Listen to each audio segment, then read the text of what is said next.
After a 13-hour flight from London Heathrow, I finally landed at Boston Logan International Airport. My 3-month training at the London branch was over, and I could finally return home.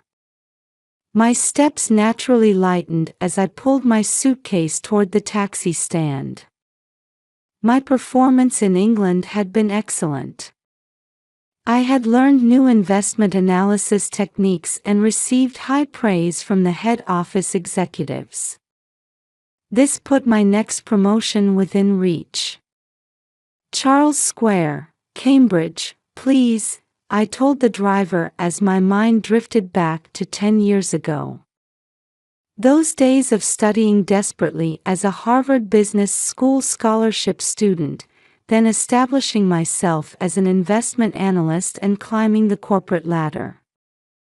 While my peers were buying luxury cars, I put all my income into savings, working weekends.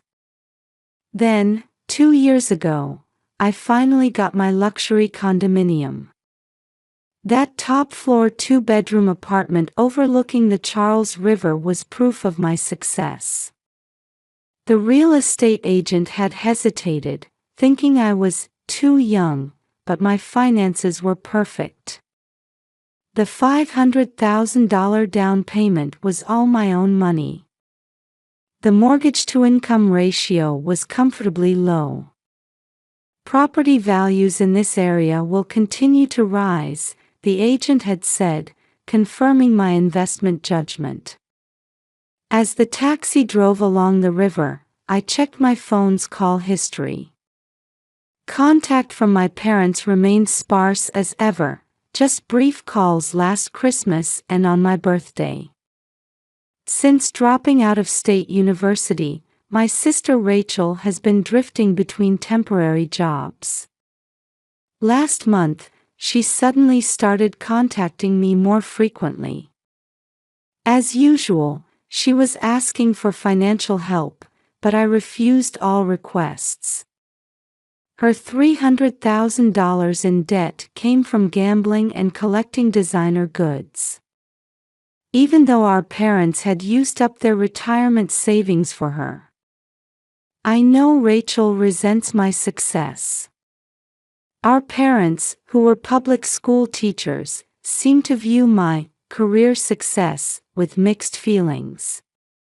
While they live modestly to send money to my sister, Rachel still gets excited about new Gucci and Louis Vuitton items. Every time I refuse to help, I feel accusatory looks from our parents. Getting off the taxi in front of the Charles Hotel, I walked down the familiar street. The usual line stretched in front of Whole Foods. Harvard Square was bustling with summer tourists. The air was heavy with humidity, with heat rising from the asphalt. Then I saw the elegant appearance of my building, the residences at Charles Square. A historic brick exterior equipped with the latest security system.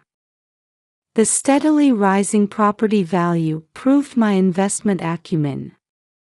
Entering the lobby, I wondered if the chocolate I'd brought for Tom, the caretaker I'd asked to water my plants, had melted slightly in my suitcase. Tom was a trustworthy person who watered my houseplants weekly. Tomorrow I'd return to my regular work schedule. I needed to review materials for new projects. There should be cases where I could apply my experience from England. When I got in the elevator, I had no idea that this daily life was about to crumble dramatically. The persistent contact from my sister before my departure. Our parents suddenly talking about going to a summer resort in Cape Cod. The oddness of them staying at a luxury resort when they usually lived so modestly. And the mail forwarding request. It was all planned. But at that time, I couldn't understand what these strange signs meant. While pressing the button for my floor, I was organizing tomorrow's schedule in my head. Morning briefing for the new project. Afternoon presentation about my London achievements. And in the evening, I could finally enjoy wine in my own room again. Just before the elevator doors opened, I made eye contact with a middle-aged woman. Mrs. Green from next door. Her expression was strangely stiff, unlike her usual gentle smile. "Oh, Ms. Wilson. Welcome back." "Thank you. I was away in London for quite a while." "Is that so?" Mrs. Green paused as if choosing her words. "I saw people moving last week, so I thought."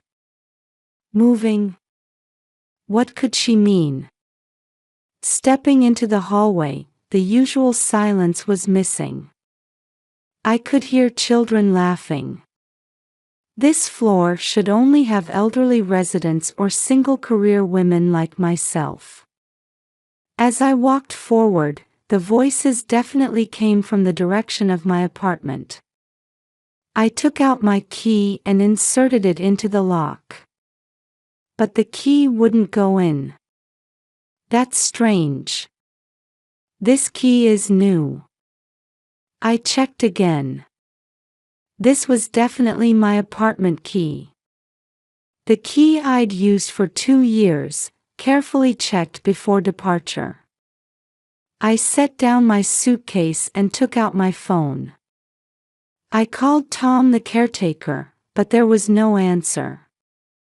Then I heard a woman's voice from inside the apartment.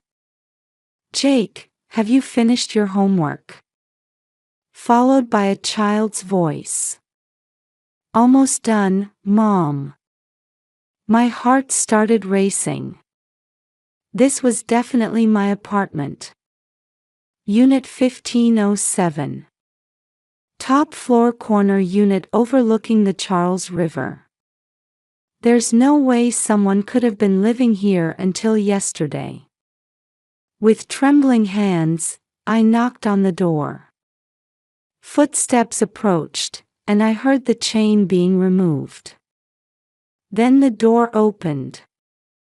A woman in her late 30s looked at me suspiciously. Behind her, I could see the living room. My white sofa was gone, replaced by a large brown leather one. Unknown family photos hung on the walls. The houseplants, artwork, everything was different. "Can I help you?" Wariness seeped through the woman's voice.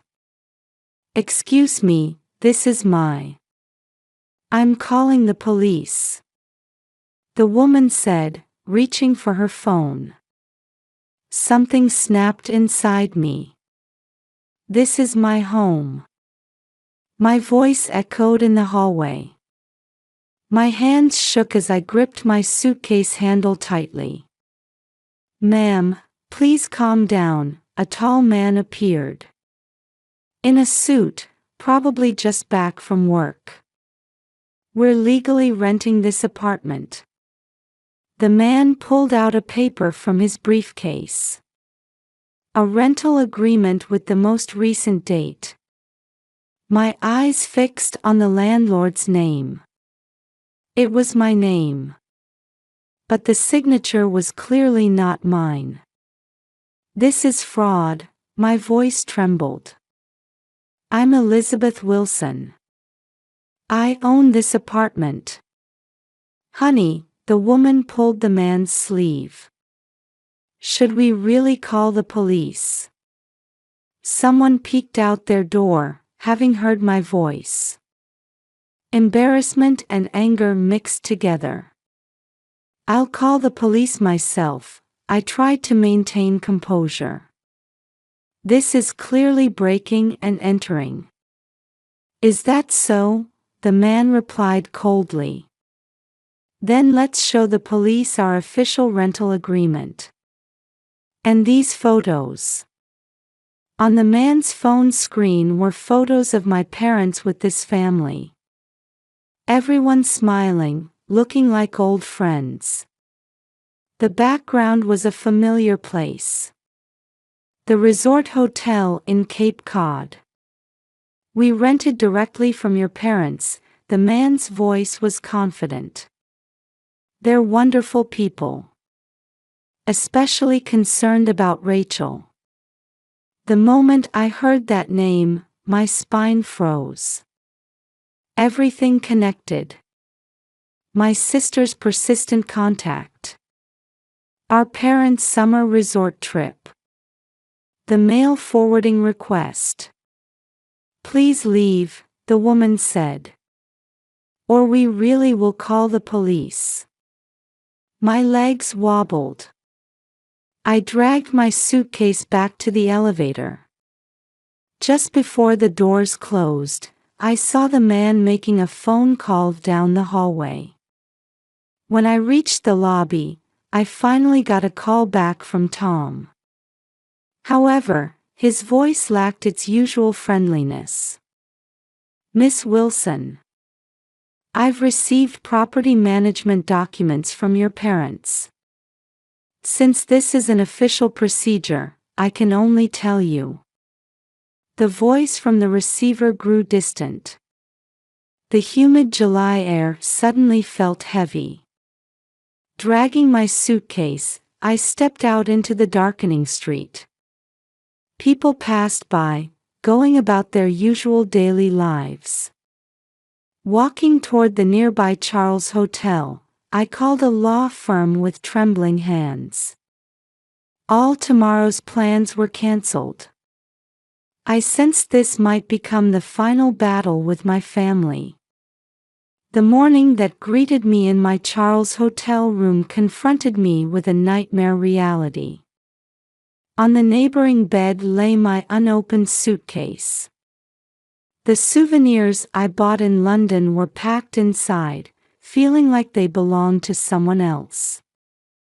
At 9 a.m., I arrived at Harrison & Partners, one of Boston's most highly regarded real estate law firms. The beautiful 10-story glass office building was a place I'd passed by many times.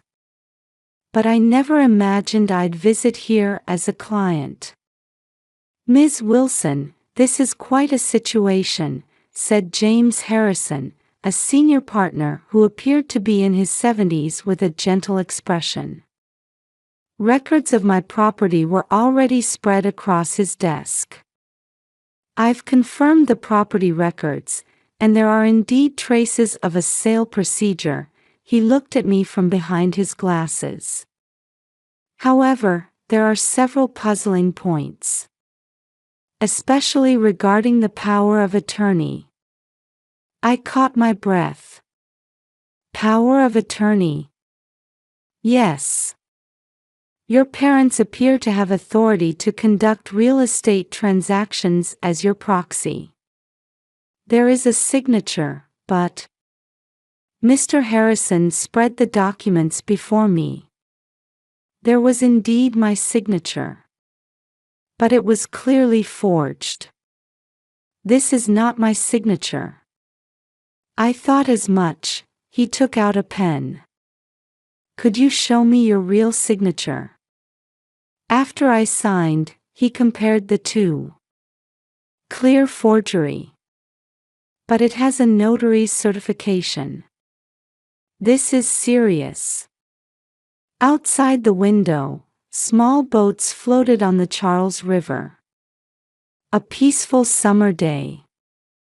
But inside me, a storm was raging.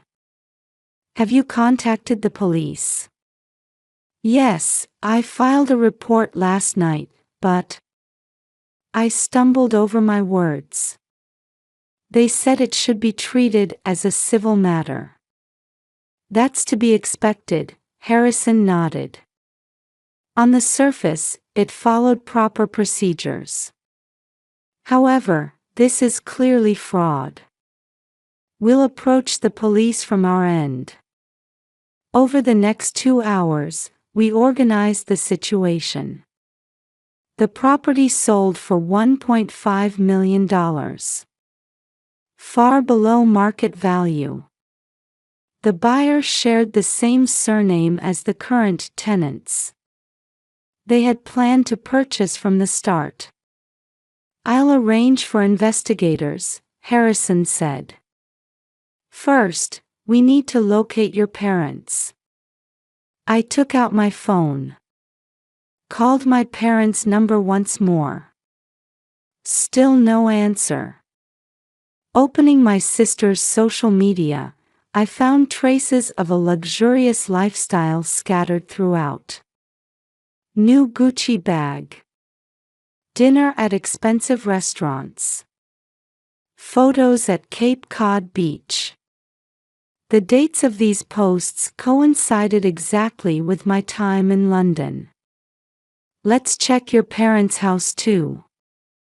I rented a car and drove to my parents' home in western Massachusetts. A 2-hour drive. Passed by the high school where my parents once taught. But the house was deserted. Mail piled up in the mailbox, the yard overgrown. Clearly no one had lived there for weeks. Mrs. Johnson from next door called out when she saw me. "Elizabeth, I heard your father and mother moved to a lovely vacation home. Rachel's with them too."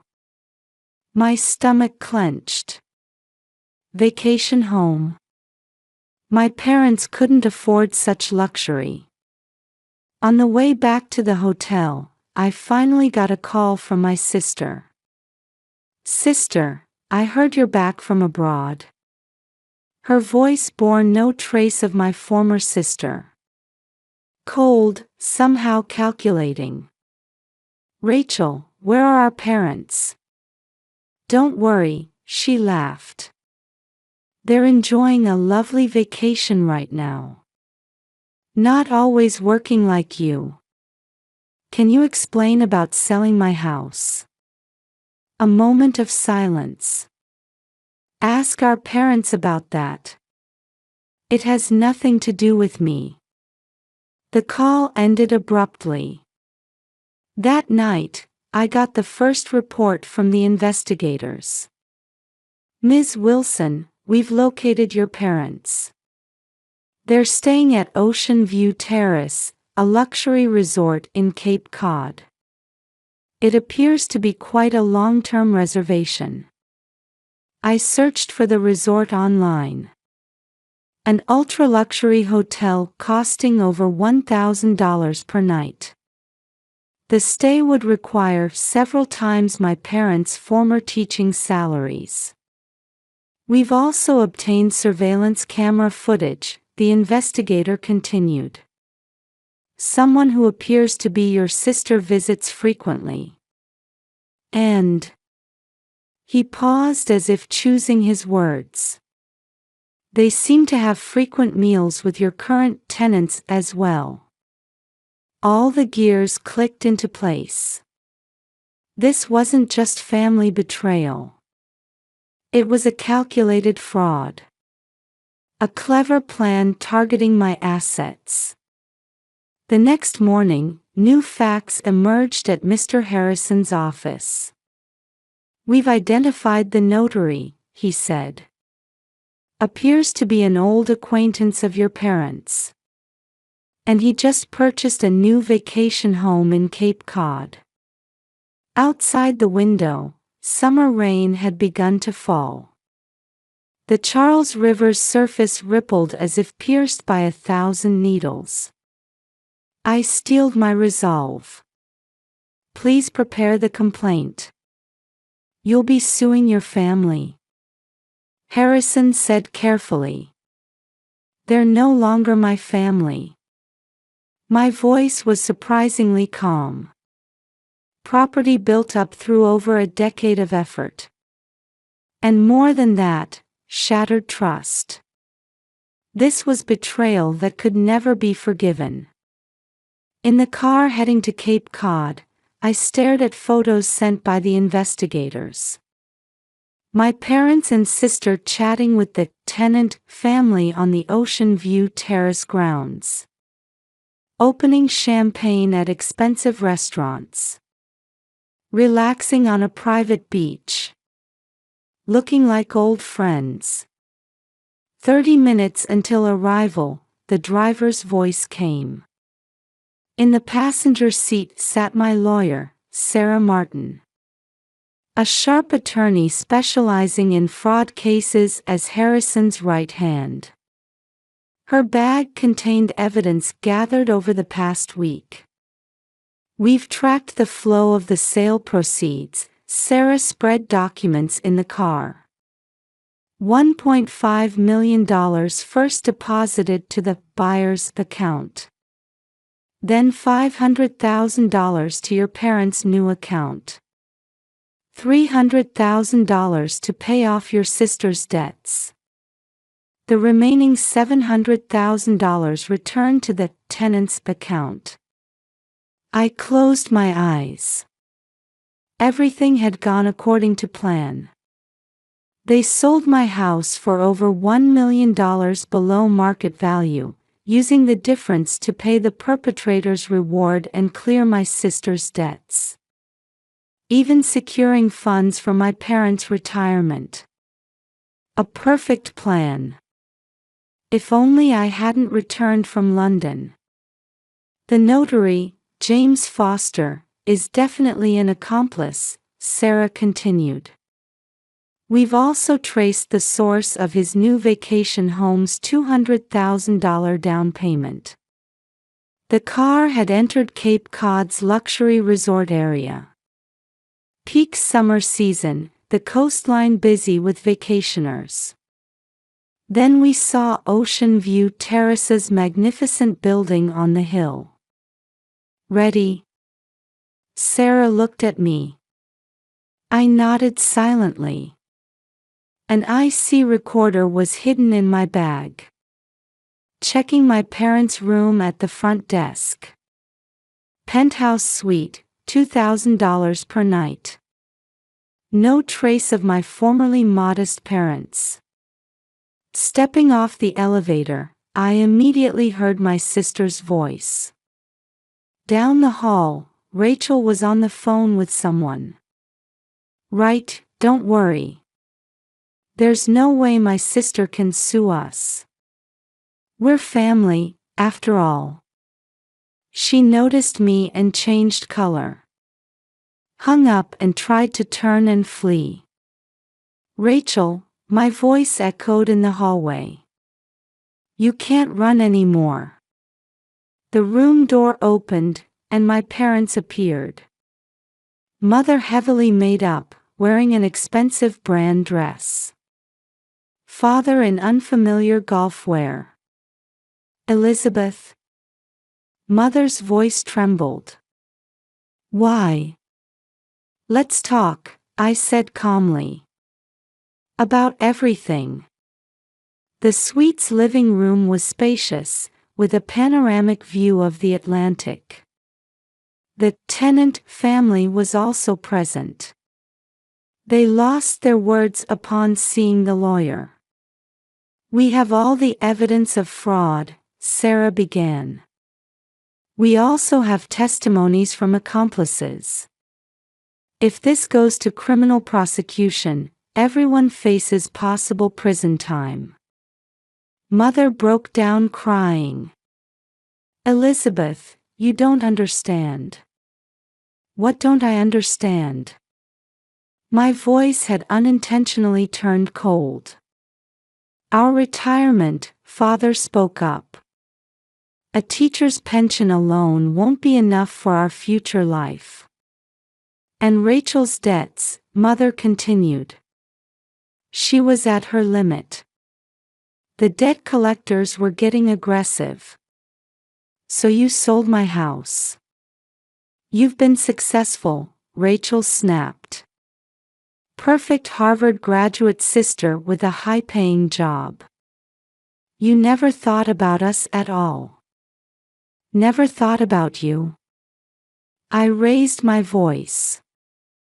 Who kept sending money every Christmas? Who tried to help with your job search? I don't need your charity. Then what did you want? My life? My everything. The room fell silent. Only wave sounds could be heard through the window. All money will be returned, Sarah said matter-of-factly. And property ownership immediately restored.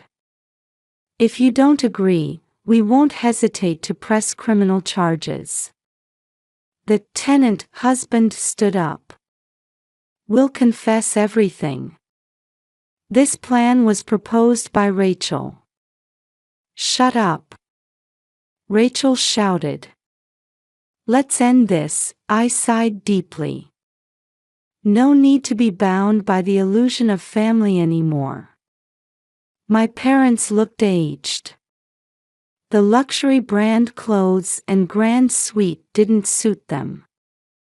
Let me say one last thing as your daughter, I looked at my parents. As teachers, you must have taught many students about the importance of honesty.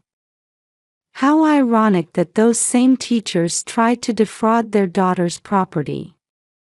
Mother burst into tears. Father remained bowed. Rachel stared at me with hateful eyes. Here are the documents. Sarah took contracts from her bag.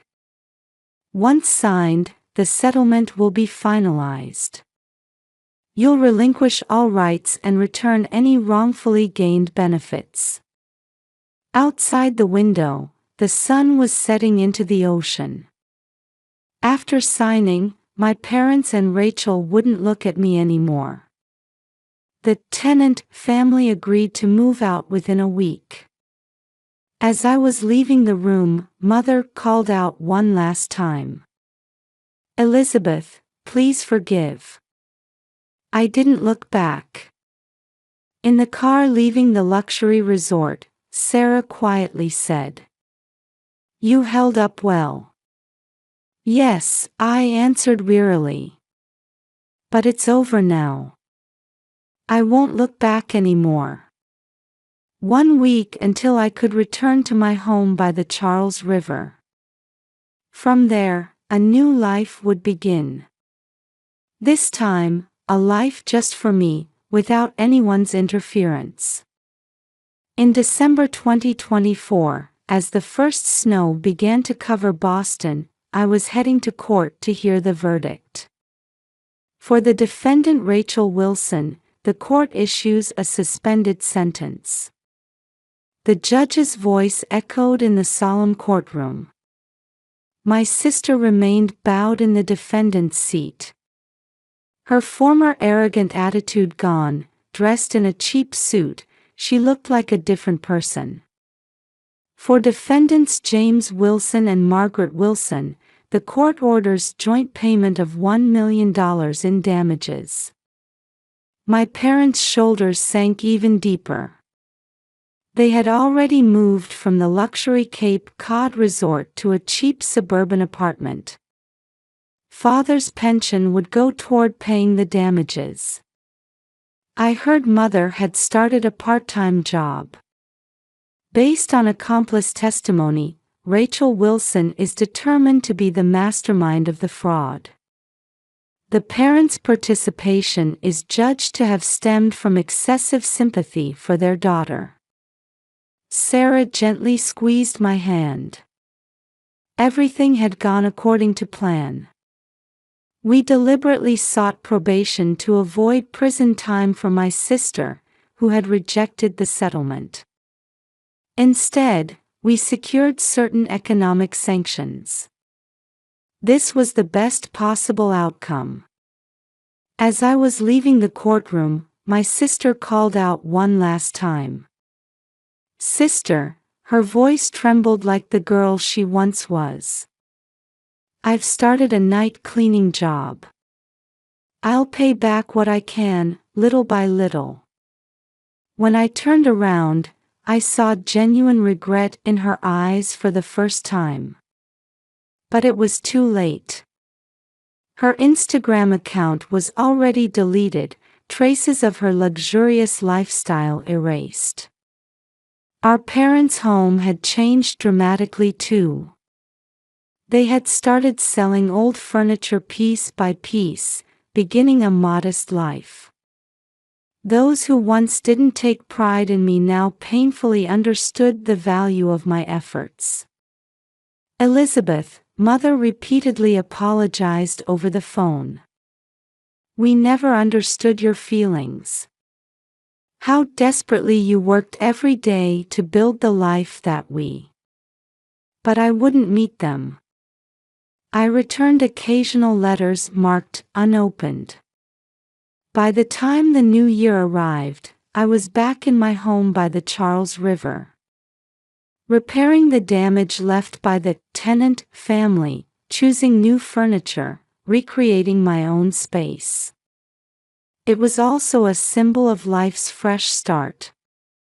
At work, my achievements in England were recognized, leading to another promotion.